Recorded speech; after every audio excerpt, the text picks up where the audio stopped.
All right, guys, we're back here. Into the Bench podcast, episode 8. Got myself and Jonathan Slotter as usual. Finally got the intro music working. I did not We have have the computer music. muted. I did not have the computer muted this time. Excellent. And this is official number 8, which means we know what we're doing, obviously, because we have music. We're professionals. We're professionals. We're basically professional podcasters now. I already quit my job. I put my 2 weeks in yesterday, so I professional think whenever you do podcasting. anything 8 times, you know exactly what you're doing, like at all times. It's 8 times or 10,000 hours, one of the two. I can't remember which one it is. Yeah, they're pretty similar. I mean, I think this is almost our 10,000th hour. Probably pretty close. Put a lot of time and effort into this podcast. So today we're doing Southeast Division. That's what we promised. That's what the people are hoping for. So we'll jump right into it. We got the Atlanta Hawks to start with. As we discussed already, Al Horford left the Atlanta Hawks for the Boston Celtics on the max deal.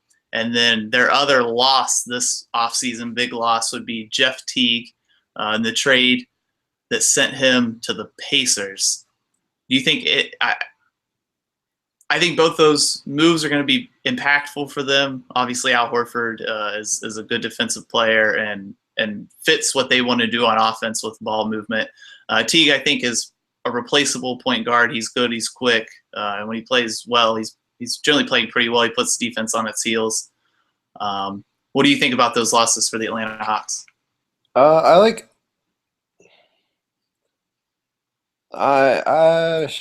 don't know. The Hawks off season is kind of weird because it's like they don't want to be stuck in. The way I see it is this: they don't want to be stuck losing to the Cavs and 4 again, and so they basically substituted players who I think bring similar value, but they're also like higher variance. Like I think at his best, Dwight is still better than Horford. I agree with that. Just don't know if you're going to get that. And then I think I think that Schroeder has a higher ceiling than Teague probably does, and probably provides a little. They need someone. Teague is a very nice point guard, but they need someone who can really kind of command the offense. And I feel like Teague doesn't really, maybe it's his personality, maybe it's just the way he plays, but he just doesn't really like push the envelope as much as Schroeder can. I don't think Schroeder's better than him, but maybe it increases the variance of how well they can do. But I do think they, on the whole, probably are going to get worse this year as opposed to the last 2 years. Yeah, I think I agree with you on that. I think their peak's a little lower this year after they lost Horford and Teague. But I think you're right. I think Dwight Howard's best when we saw it 2 years ago in the series against Golden State when he's at a healthy level and can play his best. He's still a dominant force in the post. I think letting T go is probably a calculated decision. Like you said, they have Schroeder, and then they signed Jarrett Jack to a 1-year minimum deal. So they've got 2 point guards on the roster now that can handle that role. And I think Schroeder's a bit of a hot and cold sort of guy. They have games where they leave him out there and leave Teague on the bench because he's playing so well, especially when he's knocking down jump shots. It doesn't happen very often, but when he gets hot, he really helps that offense click. And then you got Kent Bazemore, where you said him. They re-signed him 4 years, $70 million. They also kept Chris Humphries 1 year, $4 million, and then added Malcolm Delaney, an old Virginia Tech, if my memory serves me correctly, point guard from Europe with 2 years, $2.5 million. So I don't think they made any move envelope for him. They might regress a little bit, but like you said, I think they've perpetually, since the Joe Johnson, Josh Smith era Hawks, kind of been stuck in that second round, third round exit without much of a chance at moving the needle. I think maybe they're preparing themselves for the future in the same sort of situation. They added some players with potential higher upside than what they had currently in those positions. I think that the way that they've set themselves up, they have a lot of cap space going into next year. They only have $40 million on the payroll. So I think even with, overpaying Dwight there, if they bring back Millsap, I think they've actually strengthened their wing options because you expect some internal growth from Bazemore, at least a little Yep. bit. I know he's older than probably what people think he is. I think he's 25, but you expect a little internal growth there. It maybe, he fits more comfortably in a role where it might ask to handle the ball a little more. Yeah. I think Jack is probably more of an insurance policy than anything, and they're really hoping that, they're going to get 10 minutes from Jack, but they're going to get like 15 minutes from Bazemore kind of playing point guard. And then I think I was telling you this before we started talking, that I really like the Taurean Prince draft pick. I think he provides a lot of Damari Carroll if he can really work on his shot, and I think he has the ability to do that. He's a very good athlete. He's a bit undersized, kind of like how you think Carroll would be. Like, Carroll's not very big, but he's just moves his feet really well and is very capable of guarding guys that are bigger than him, like LeBron, at least to an extent. Knowing he can at least contain him, I guess. He doesn't need all the help in the world. So I think that they've strengthened their wings, especially now that they're going to get a full year from Cephalosha. Yeah. One would think. So you got a Corver, Cephalosha, Bazemore, Prince rotation there at the 2-3, and potentially even some 4 when needed. So I think that's pretty solid to go along with Millsap, Howard, and Chris Humphries, who I think is a little bit underrated. And 1 year, $4 million is a very reasonable contract for him, obviously. So I mean, they don't have a bad player in their rotation, which is really hard to say about a lot of teams. Yeah, I agree with that. I think we're both pretty high on Taurean Prince. The last thing I remember from Baylor last year was, unfortunately, that for them that lost to Yale. Good for my bracket. That's not the point here. But I remember watching like the first 25 minutes of the game and wondering when someone besides Taurean Prince was going to do. Mm-hmm. And the few other times I'd watched him that season, I had some questions. I liked his game, but that game that showed me that he had that sort of grinding and tangible.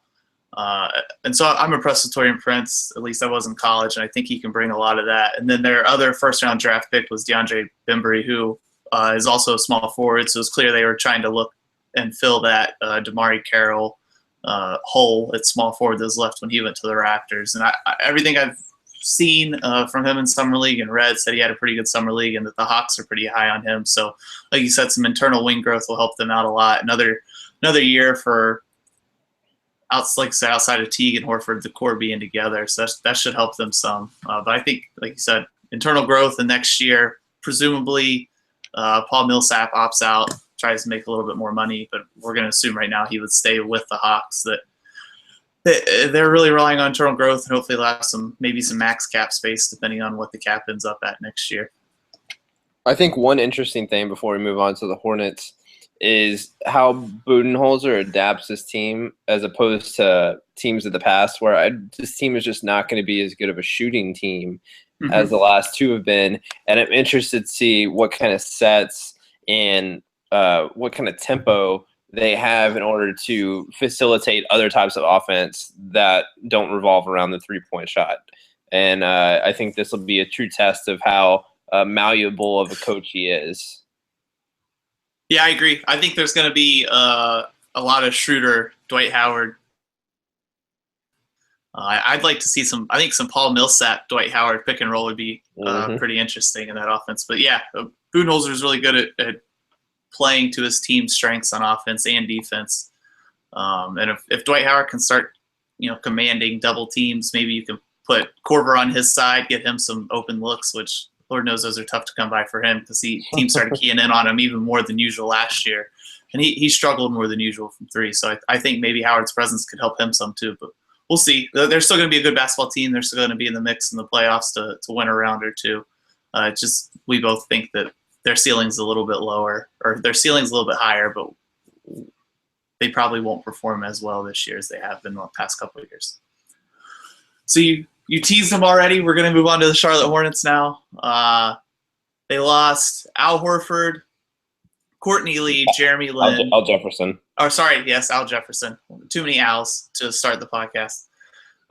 Big Al. We'll just go with Big Al. I wonder if they're Alfred. Is it short? Alfred Jefferson.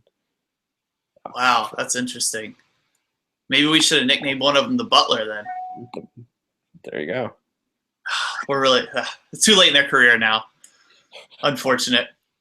And then Troy Daniel, they traded to Memphis. Additions, they kept re-signed Nick Batum to the 5-year, $120 million deal. Got Roy Hibbert on a 1-year, $5 million deal. Added Brian Roberts on a 1-year deal. Ramon Sessions on a 2-year, $12 million deal. It's a team option for the second year, so it's kind of it's a very reasonably priced deal in my opinion for Ramon Sessions. Re-signed Marvin Williams at 4 years, 54.5, and then received Marco Bellinelli in a draft day trade from the Sacramento Kings for their 22nd pick. So what do you make of their offseason? Again, I feel similarly to the Hawks. It's kind of a shifting of parts. You know, they send out Lynn, they bring in Sessions, which is a downgrade. I think losing Courtney Lee, also hurts. Yep. But they pick up Bellinelli, who at least provides some shooting, but again, another downgrade. And then they lack, some punch off the bench by losing Al Jefferson. But I think overall, I like what they've done. They've still maintained flexibility. They're right at the cap floor right now with $91.2 million. Or sorry, they're right at the cap. Right at the cap max at $91.2 million, and they are about probably going to be $35 million under the cap going into the next year. So they've really done some nice things, maintaining flexibility when they didn't really see anything to make a better, a much more drastic upgrade on their team. And I think more teams should kind of take that approach. I'm not a huge fan of Ramon Sessions, but they have the team option for the second year, and they'll probably let him go if they see something better out of the point guard market, which was putrid this year. Yeah. You don't really need someone. Kemba Walker is such a warrior. He's going to play, 75 games, and he's going to give you 37, 38 minutes a game every game, and he's just, a badass like that. Batum obviously really likes playing for Steve Clifford. As everyone should. He's an excellent coach. But the only problem that I think they're going to be similar, maybe a little worse than they were last year. They just don't have a lot of guys that can make jumps unless Michael Kidd-Gilchrist does something.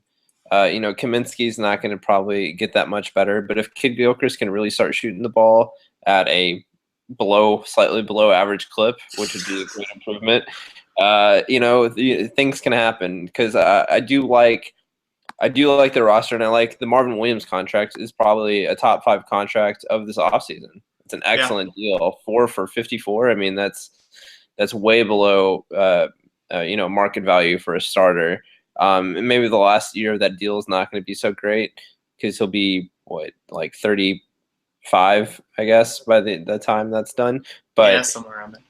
But for the first 3 years, it's going to be a great contract, and it won't be an albatross on his 4th year. He just won't live up to that value.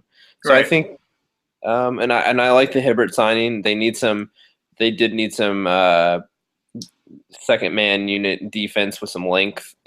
Zeller is he's a good energy guy. Kaminsky is not really going to provide you any defense. So I think that Hibbert fills a need for them. And I think similar to the Hawks, they might field one bad player in their rotation. Yeah, I'm in agreement with you. It's similar to the Hawks. It's more of a bunch of moving parts instead of any sort of attempt at a mile. Their trade for Nick Batum worked out. I think that's the biggest thing you take from this offseason, right? It was they essentially took a flyer on a 1-year rental of Nicholas Batum, who's an excellent player, an excellent NBA player, in the hopes that they would get to re-sign him, and he stayed. Yeah, probably has something to do with, like you said, Steve Clifford. It probably has something to do with he's a guy that gets injured relatively often, and you might as well take your 5-year big deal while you can. And so he was able to get that security looking for from any team that would have signed him. I am probably maybe a little bit higher than Ramon Sessions than you are. I don't think he's a great player, but he's that Jeremy Lin rim attacker, but he's a very light version of it. Right? He's going to get to the line. He's going to draw some fouls. He's going to be able to put pressure on most backup point guards in the NBA, which is something they need. Works well out of the pick and roll. I agree with you on Marvin Williams. That's for a stretch power forward that starts and shoots the three at a very efficient clip. That's a heck of a deal to be able to get. And then I like Bellinelli for this. Been their weakness. I understand Courtney Lee brought some of that and before they lost him, but being able to stretch a little bit a team with somebody like a Kemba Walker, who has improved his three-point shooting, but is still not a great three-point shooter, and Michael Kidd-Gilchrist is going to pay dividends, I think, in their ability to score the basketball. It's just going to open up the floor a lot more for all of them. I think if Kemba Walker averaged, 20.9 points last year, and he's gotten better every single year he's been in the league. And I feel like same way you do, this team's going to go as Kemba goes. So if they get more improvement out of him, I think that's the biggest thing that can happen for them this offseason, on top of the being able to re-sign Batum and get Marvin Williams at a reasonable deal. Do you think they win more games or less games than last year? I'd probably say they lose. They win less games. I think that replacing Jeremy Lin with Ramon Sessions just isn't going to give your bench unit enough pop. And he was really starting to click with that team at the end of the year. And then Al Jefferson, he just gets buckets. He holds office hours on the block every single minute he plays. So those are two big losses for them that I don't think they quite filled the offensive impact of. But like you said, Roy Hibbert gives them more of a defensive presence coming off the bench now in that second unit, and that could help a lot. Yeah, and like you said, Bellinelli, the way they draft, so I guess it's okay. They traded for Bellinelli because they're terrible at drafting, so they were probably just going to waste that pick anyway. And and he brings something, like you said, he brings something that they need in shooting. It's interesting because a lot of teams have started doing this where if they have guys, and I've seen this out of Boston, I think they were kind of the first one that started. Boston's like, well, our guards can't shoot, so we're going to start filling our roster with big men that can shoot, which is what I think is the driving force behind the Kaminsky deal. And now they have Kaminsky and Marvin Williams, and even Hibbert has like an okay mid-range game. They're finding different ways to space the floor, given Michael Kidd-Gilchrist's inability to shoot, which I think is fascinating and creative. And I do enjoy how Charlotte has built their team, and I think that they're a fun team to root for. Yeah, I have enjoyed rooting for Kemba Walker ever since that 8 seed run to the NCAA championship where he broke McGee's ankles in the Big East championship game, if you remember that crossover. Absolutely. I saw McGee playing in the basketball tournament, and that was the only thing I could think of the entire time he was out on the court. Like that video was just playing over and over and over again in my mind. I feel bad for him because that's all people are ever going to remember. But that was, anyways. I like the way they built the team. They still play solid defense, even though they don't necessarily have a lot of pieces you would consider really great defenders. Kemba Walker's a dog on that end of the court. He plays hard.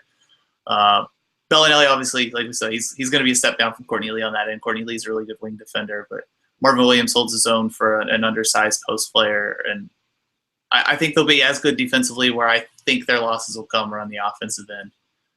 And like you said, they have some cap room. Maybe if they're overachieving at the beginning of the season, they can find a deal before the deadline to bring in maybe another shooting guard wing type player from a team that may be underperforming. But they have options. They're going to be a playoff team again. Like you said, they've got some room going into next year to make some moves. Especially a lot of guys are locked into deals. The only real decision they'll have to make is Zeller, who's going to be a restricted free agent at the end of this year. So whether they end up signing him for who knows what the value on a decent backup big man is going to be next year after Mozgov got whatever $16 million this year. We're gonna talk about the Mozgov deal at least once in every single one of these divisional podcasts. I can feel it already.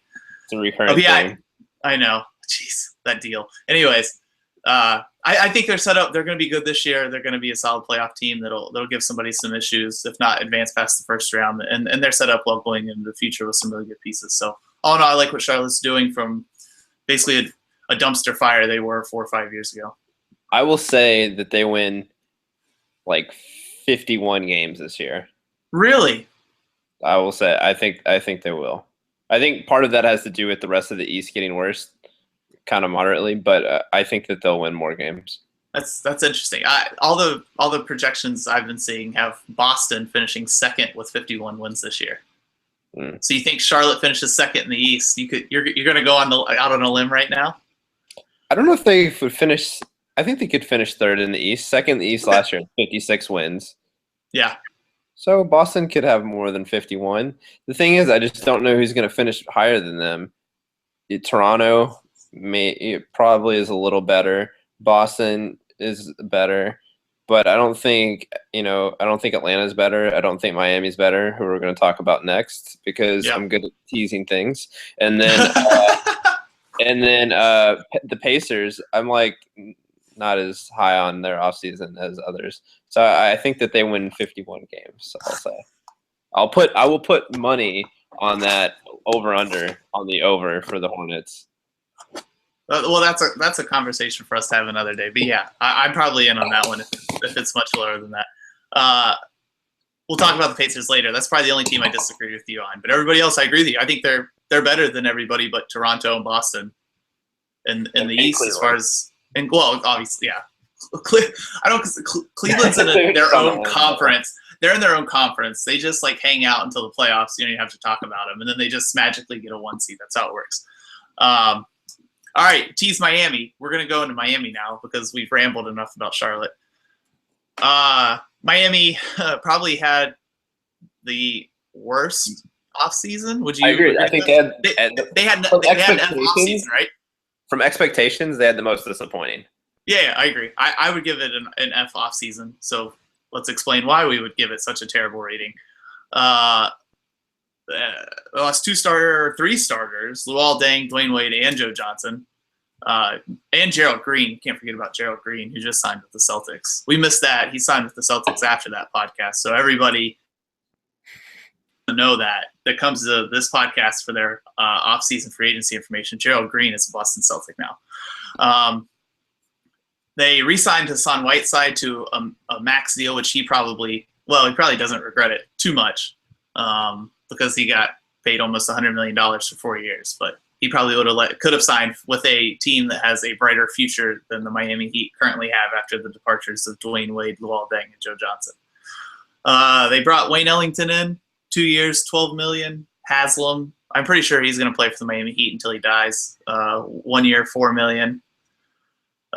James Johnson from the Toronto Raptors, 1 year, $4 million. I feel like that's a really good deal for James Johnson, but we'll talk about that in a little bit. Tyler Johnson, they matched Brooklyn's offer sheet once Dwayne Wade left because they were like, oh no, we have to have backcourt players. Unfortunately for them. Derek Williams, 1 year, $5 million, and then they traded. I think it was a draft day trade for Luke Babbitt from the Pelicans, and it's a team option, but I'm sure it's past the opportunity for them to renounce that option, anyways. And so this was and Dion Waiters signed for 2 years. Oh yeah. Sorry, I put the list together after Dion Waiters. Never mind. This was the win. This is the best offseason. This is the win of the Southeast Division if you get Dion Waiters on a 1 year, $2.9 million prove-it deal. I'm surprised. I thought somebody was going to pay him. Yeah. So all right. I texted you about that. I completely forgot about that.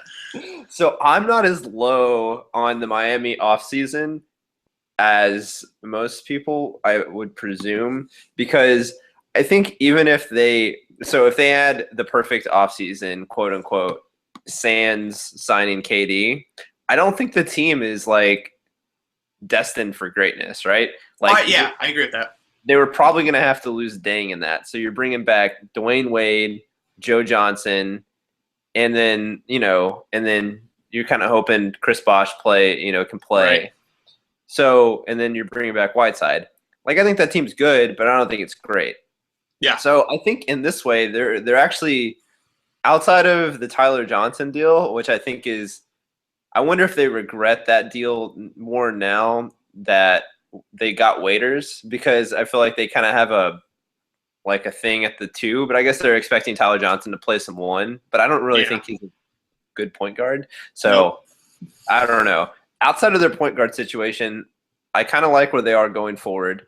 I think Justice Winslow is going to get a ton of opportunity to improve on offense as long as they don't give too many minutes to Waiters. Right. But I think Waiters is going to provide some necessary ball handling. I love the way he played in the playoffs. So he really showed some toughness, and I think he's going to bring that, given that he's on the Prove It deal. He's trusting himself to get a bigger contract. So I don't know.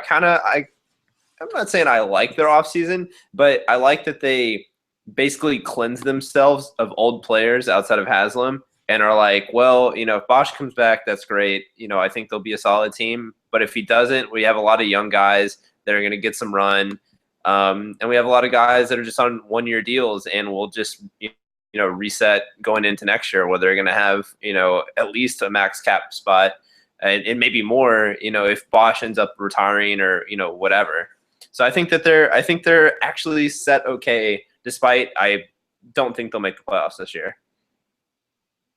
No, I definitely don't think they're a playoff team. We could call this the Justice Winslow podcast because we're equally big fans of Justice Winslow. So I'm excited for him to get run. He was awesome to watch on defense last year and a bit scary to watch on offense sometimes. Even his corner threes were a bit of a experiment.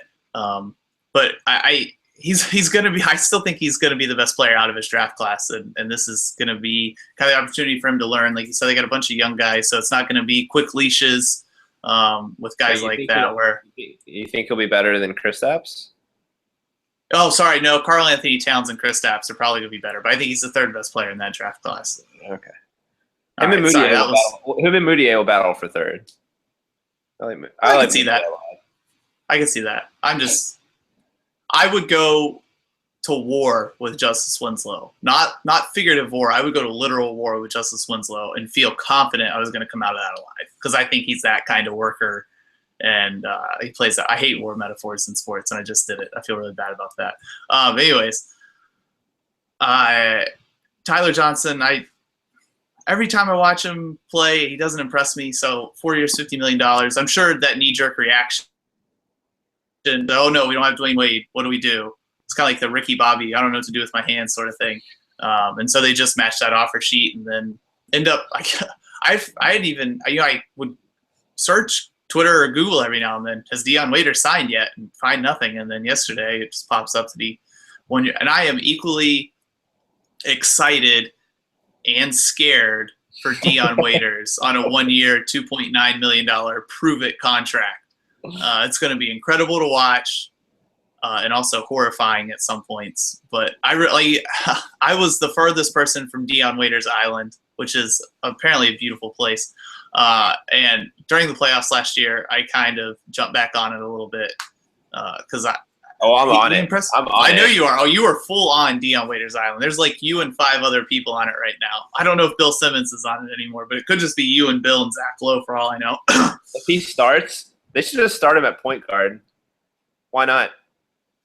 I don't see why not. Except I actually have an idea for what they should do with the team. Well, let's hear it. Pending that Bosch doesn't come back, I think they should put Winslow in the Oklahoma City Andre Robertson role on offense. We're on offense. He's like the 5, but he still guards like the best wing. I think you can do that if you had Waiters. Hold on, let me. I guess he'd have to play the 4 basically because Whiteside. But you'd have Waiters, Whiteside, Winslow, the triple W. Love it. And then that's a great front court. Yeah, right? That's not bad. And then you throw in Tyler Johnson. Who's their point guard? Why do I not know? Dragic. Oh, and Dragic. Yeah, okay, they'll be fine. Yeah, that's a solid 5, I guess. On the bench though, then they have Tyler Johnson and Derek Williams, who's a waste. And then I think James Johnson can provide them some valuable stuff. It is what it is. But that 5 will at least be fun to watch. I like James Johnson. I think they're going to push the pace this year. I think that'll be fun. I think that was what I was just about to say. I'm so I mean, like, Dwayne Wade deserves all the Miami Heat respect anybody will give him, but I'm excited that he is no longer playing for the Miami Heat because I have been wanting to watch Goran Dragic and Hassan Whiteside sprint up and down the court since they traded for him after pick and roll and watch Hassan Whiteside dunk on people and sneer at them. I'm not his biggest fan, but he makes some great faces posters. And I think they finally get the chance to do that. They got like you say, got a lot of young guys. A lot of guys are going to get up and down the floor. McRoberts isn't a great basketball player, but he can do a lot of things very well. You're talking me into them. I think they sneak into the playoffs, 8th seed. There we go. Yeah. We finally get that Miami-Cleveland battle we've been wanting post Dwayne Wade exit, unfortunately. But you take what you can get. Bosh is healthy. That makes a team. If Bosh is healthy, they're going to be a really good basketball team. Yeah. I think. But unfortunately, we just don't know. I mean, one thing about Whiteside though that you do bring up, and he's the best probably at doing this since young Dwight Howard, where they can just sprint down the floor and then basically just rim roll, get super low position, and then you can feed it to him in the first few seconds of the shot clock, and he gets a dunk or a layup. He's very, very good at that, and I think that he could really have a monster year. If Bosh isn't there and it's literally just him and Dragic having to carry the offense, or him and Waiters, running pick and rolls. So I think that, I don't know. I think Whiteside has a big year regardless, but he could be like a 2014 guy or something we haven't seen in a really long time. 2014 and 4. 2014 and 4 is not out of the question. He loves to chase blocks, so yeah. I can see that. Also, I'm all for Dion Waiters playing the 4. I want to see him go 1-on-1 at Kristaps Porzingis, 10 straight possessions down the court. Just pound it at him. That'd be a lot of fun. The triple W. I'm all for it. Exactly. All right. We've had enough joking around about the Heat. Onward to the most confusing team of the offseason, the Orlando Magic. Yes. They lost Dwayne Dedman, Brandon Jennings, Andrew Nicholson, Jason Smith, Ersan Ilyasova, and then they lost Oladipo to the trade, Shabazz Napier, and Devin Marble. They added DJ Augustine, Bismack Biyombo. Evan Fournier resigned. Jeff Green on a 1-year deal, $15 million. Serge Ibaka from the Thunder, Jody Meeks from Detroit, and then basically a minimum for CJ Wilcox. So where to start? Well, they basically just took 8 players, kicked them out, and they're like, oh, shoot, we need 8 guys now, and just brought in 8 more. That's what it looks like their front office plan was to me. But we talked about it a little bit before we started. The front court is just a cluster. They're gonna have to get rid of somebody. You got Aaron Gordon, Serge Ibaka, who I love. Jeff Green is at his most effective when he's playing the 4, and Bismack Biyombo. And all those guys need minutes. You're paying them sizable amounts of money. These are guys you want to play, and they're good basketball players, especially Aaron Gordon. He's shown really bright flashes. You got to get rid of somebody because there's just too much going on there. But I think that's the biggest thing I can take away from their roster right now is there's just too much going on in the front court. I think they made decent moves. Serge Ibaka is a better player than anybody they had in reality. So that, he was an improvement, and they're doing the same thing. Charlotte did with Nick Batum. You rent him on that 1-year deal, and then hope you can re-sign him for big money the next year, I guess. Yeah, I think they basically traded one problem for another. What they did by making the Ibaka trade cleared up their backcourt problem, but also created a front court problem, which didn't exist until they signed Biyombo, and then it was real confusing. But Frank Vogel, obviously, in his differ from management with the Pacers, wanted to play big, and now he gets to do that. This team is going to be really funky. I think they'll be interesting to watch to see how they create offense, especially if Gordon is able to kind of handle the ball from a wing position. I think that'll be interesting since they basically said that he's going to start out at the 3. Unless Vucevic's traded, that's probably going to be true. I'm excited for what they're going to do defensively because a team of Elfrid Payton and Biyombo and Ibaka and Gordon is going to be a monster on defense. Like, they might win games like 75-70 or something like that. It's going to be insane, and they're not going to be able to score.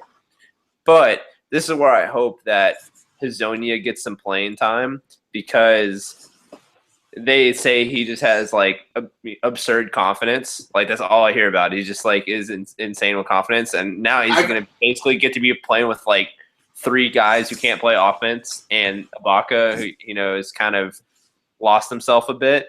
So watching him just attack will be a ton of fun, especially if they release him, and they're going to need him for offense. They're going to need him to do stuff.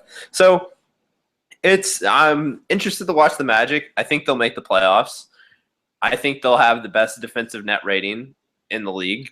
Ooh. But I just don't know what to expect from them. It's just a jumble of players. It really is. I want Super Mario situations all year. I've heard Kobe Bryant confidence in himself about Hezonja, and that's very exciting. And he's got a smooth stroke. I actually really like his offensive game. He's fun to watch. He can jump out of the gym. Yep. Serge Ibaka kind of gets fun dunk last year in summer league. Oh yeah. Aaron Gordon, I think he got a lot better toward the end of the year last year. He handles the ball pretty well for a guy his size. He's obviously an athletic freak of nature. Showed a little bit of a 3-point shot last year. So if he's continued to improve at the rate he did between years 1 and 2, the 2 and the 3, I think playing him at the 3 should be like a forest of trees in that front court. It just doesn't make sense. It's like they also lack some playmaking, but they're gonna need Aaron Gordon to be like Blake Griffin, small forward, which is really bizarre to me. Yeah, for the Orlando Magic to be successful, we're asking a lot of big things to happen, right? We're asking on offense. Yeah, exactly. We're asking Serge Ibaka to be what he's always wanted to be, right? He's always he's wanted. That's why he kind of got traded. He kept it under hush in Oklahoma City. He was very professional about it, but he wanted an opportunity to have his role expanded on offense, and so that's kind of the reason the move was made. And now he gets that chance because, like we said, Elfrid Payton could have a triple-double any night, but that triple-double is going to come with 5 of 15 shooting and 2 of 10 from the free throw line, right? He's not a scoring force. He's really athletic, gets to the basket, but he's not great at finishing around the rim yet. It's only his second year this year. He'll learn eventually. I really like his game, especially defensively. We like everything about him defensively. They're going to be long. They're going to be athletic. I think it's like you said. It's up to Hezonja, provided he starts as a shooting guard, which he probably won't since they've got Meeks. I don't know. Who knows? We actually have no idea who's probably even going to start for this basketball team at this point until they start running a lineup out in preseason. Well, I think the only question is do they start Vucevic or do they start Biyombo? And I think the team with Vucevic in the second unit, kind of doing the Al Jefferson thing last year, but at an expanded role. Mm-hmm. Combined with Hezonja and Jody Meeks coming off the bench, I think that's an interesting offensive second unit. But they lack a true wing, defender. Yeah, I agree. Just on the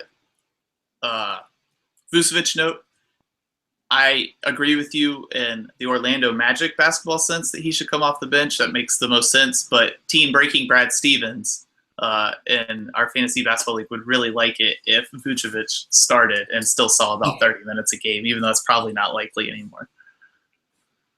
Actually, can I be Vucevic's agent? We're demanding a trade to somebody that doesn't have a dominant center right now on the podcast. I'm doing it. Well, we'll just ship him to Philly or Sacramento because they don't have enough big guys. That seems really reasonable. I didn't realize that now we have a third team that's just like stockpiling big men. It's like, oh, I just figured out all three of those teams' future plans. They're waiting for the big man to come back, and then they've got them all. They have literally all the big men, and then everybody's like, oh no, we need big men, and they're like, give us all your players, and then they're going to be the only three good teams left in the NBA. Wow, we figured it out. Yeah, they found the like market like regression in this position, but it's just they just don't realize that it's gonna last like 20 years, until it comes back. They just pulled a Christian Bale and shorted all the stocks. Yeah, but have you seen The Big Short? If you haven't seen The Big Short, that reference doesn't make any sense. But like 15 years too soon. Like it's like a team right now just drafting like 7 running backs. And be like, man, running back's the position. You guys have a major market inefficiency you're not exploiting right now. Right. Yeah. Exactly. So, all right. Well, you heard it here first. 15 years down the road, the Sacramento Kings, Orlando Magic, and Philadelphia 76ers are going to be competing for NBA titles very, very consistently. So just wait on that, fans. All right. Let's move on to the Wizards. Who do they lose? Lost Dudley. He went back to Phoenix, right? He played for Phoenix. Yep. Nene on an awesome deal for your Rockets of 1 year, $2.9 million. We were very excited about that when it happens. They lost Ramon Sessions, who we already talked about. Garrett Temple went to Sacramento. He got $8 million a year, which we'll talk about that later, but I don't understand. And they waived Drew Gooden. Additions / re-signings. They re-signed Bradley Beal to a almost DeMar DeRozan-like supermax, which, again, I'm going to rant about a little bit here in a little bit. Ian Mahimi got $16 million a year, 4 years, $64 million. They got Andrew Nicholson, who pretty reasonable deal, 4 year, 26. And then Marcus Thornton, 1 year, and Jason Smith, 3 years, $16 million. So I just am not a fan of paying Bradley Beal that much money when he hasn't played a full NBA season. It's just, I guess you got to pay those guys to keep him, but he's only like 22, which people forget. I know. And that's insane. I actually kind of like their offseason. The more that I look at it, they're one of those teams where they realize that they don't have shooting outside of Beal. They really don't have shooting in their 1, 2, or 3. Yeah. Because Oubre is not really a shooter. Otto Porter's not really a shooter. Although they stretch the floor in different ways, but they're just not good shooting. So they go add Nicholson, who's developed a 3-point shot. Mm-hmm. Jason Smith is a nice pick and pop guy, and they add Thornton, who's a streaky shooter. So I think that they've addressed a lot of their needs. Their backcourt or their front court rotation at center, you're going to get 48 solid center minutes a night, which is more than you can say about any other team. Agreed. And the only weakness they have is really powered forward. I'm not really sure who's going to start for them, but I think if you can have some sort of Porter, Nicholson, and then they need some kind of third guy to kind of fill in there. Minutes, which is why Dudley would have been nice. Yeah. But that's like that's the start of something, and then you have Oubre and Porter, and then you got Beal, Thornton, and John Wall, who's going to give you everything he has every night because he's just awesome. I don't know. I kind of like what they did. I think that hopefully that the center position really anchors their defense, because I think that's going to be where the real weakness of this team is. Do you think that they start Mahimi at power forward and start Gortat and Mahimi? You think that's a possibility? That would be, maybe they're trying to get in on this thing we were just talking about with the Kings and Magic, and it would be so Scott Brooks to do that. But I know it would. But I mean, he did start Perkins forever. But I don't know. I think I liked where they were going with Otto Porter at the 4. Yeah, because he just really is so long, and there's not like a ton of fours that really scare you, back you down to the basket or, rebounding monster type fours. So I think starting him makes sense. Even starting Andrew Nicholson, I don't think would be bad. yeah. I'm a big, well, I'm not a big fan, but I am okay with starting Porter or Nicholson at the 4. I think they're both serviceable guys in that position. I just was curious. I mean, that's a lot of money. I guess that's what you got to pay to go get this. Had to pay to go get a big man in this market this summer, and they wanted me. So, but you're right. The 48 minutes of a real rim protecting center is something. I guess I can't think of another team in the NBA that can say they boast. I mean, maybe the Sacramento Kings could if they put. I mean, Willie Cauley-Stein and DeMarcus Cousins. If Cousins decided to start playing defense, that would be 48 minutes of like real rim protection. But that's Right. that's the only other team I can think of that has 2 big men that are truly capable of defending the rim for 48 minutes. So I like that. John Wall is going to be John Wall. He's going to probably 22 and 10. His jump shot regressed a little bit last year, but it had been getting better every year up until then. So I have faith in John Wall bringing his intensity, his playmaking ability, and probably improving on his shooting percentages a little bit from last year. I really like Bradley Beal's game, and you're right. I'm one of those people that forgets he's 22 and he's got a lot of room left to grow. I think it's a song lyric that I heard today, and so I said it. Anyways, it's John Legend, All of Me. That's the song too. Anyways, I think Bradley Beal is a really good basketball player. He's sneaky athletic. One of those guys like James Harden almost. Like you don't expect to get dunked on, and then all of a sudden, boom, it's on your head. Right. And he's got one of the purest shooting strokes I think I've probably ever seen. It looks effortless every time he shoots a basketball. I get jealous. Yeah, him and Clay are top of the league in terms of form. Yeah, it's so smooth. And he elevates. So like Clay doesn't elevate the way Bradley Beal does. Bradley Beal's like, way up, peak of the jump shot. It's like if I was teaching somebody how to shoot a real jump shot, I would have them watch. Like you said, Bradley Beal and Klay Thompson. He kind of has almost that Ray Allen. You know how high Ray Allen jumps when he shoots a jump shot. That kind of release to it. So we're both big fans of Nicholson. I thought Mahimi really played a huge part for the Pacers last year, and he got an opportunity and he really played well. So I think he is going to be able to provide them with what they didn't have when Gortat was on the bench last year. And Gortat, I really like his game. He plays so hard every single night. And he has nights where he can't make a layup, unfortunately. But that's going to be a really solid rotation. You make a really good point about teams. They're almost like the Charlotte Hornets. When you don't have a lot of shooting out on your perimeter, you got to find ways to get it. And they did that with Jason Smith to an extent, who's a serviceable big man, and Andrew Nicholson, who, when he's knocking down jump shots, is a really good shooter.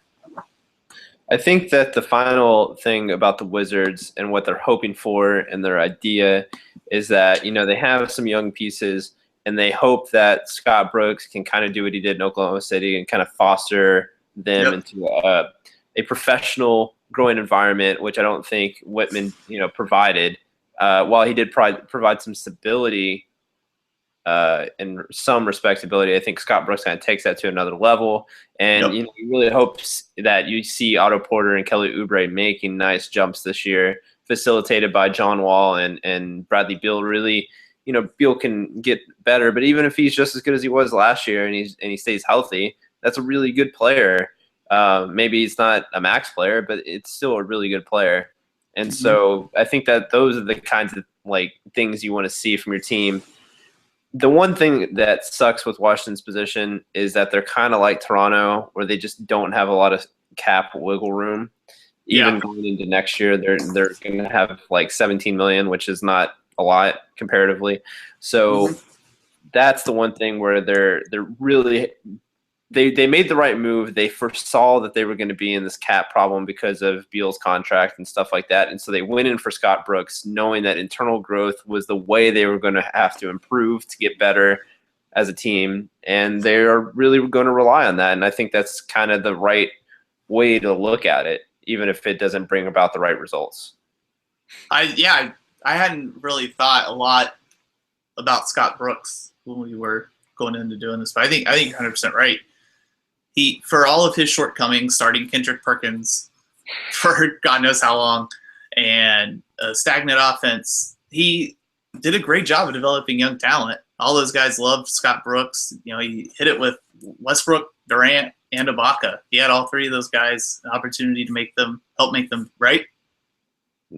Yep. Yeah, sure. Better basketball players, and was able to do it. And again, this is a team that's got quite a few young guys that have an opportunity to get a lot better, especially similar type players to those guys. So that's a good point. Well, they're going to be close. They don't have a lot of wiggle room.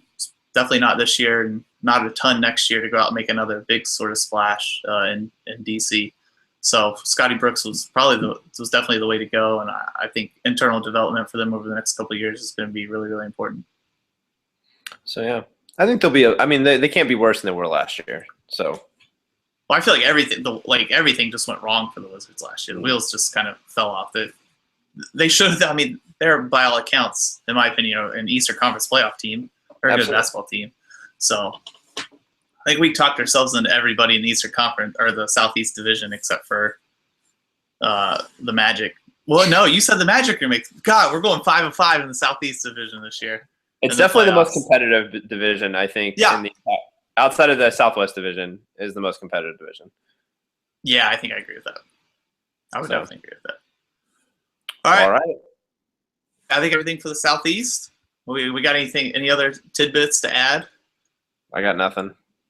Any the one thing I'm disappointed about this whole thing is that there's not a lot of interesting rookies outside of, like, the most interesting rookie is Taurean Prince, and outside of that, like, they did a lot of interesting stuff in the front of the Southeast Division. Crazy roster moves. That's true. A lot of movement, but not a lot of rookies. That's the only downfall about the Southeastern Conference. I hadn't thought about it. Yeah, that's a good point. There weren't a lot of draft picks to go around, I guess. But yeah, we got what? We'll do the Central next. Finish out the. Yep, we'll finish out the Eastern Conference. We'll finish out the Eastern Conference, the Central Division. Early next week or whatever. Yeah, should be. Whenever we get back to doing this thing, but we have intro music now, so that's all that matters. Yeah, we're professionals. We're doing this right. Clearly, we're professionals. The one we said we were most professional, we made the most jokes and laughed the most. So we're on the right path. All right. Thanks again for listening, guys.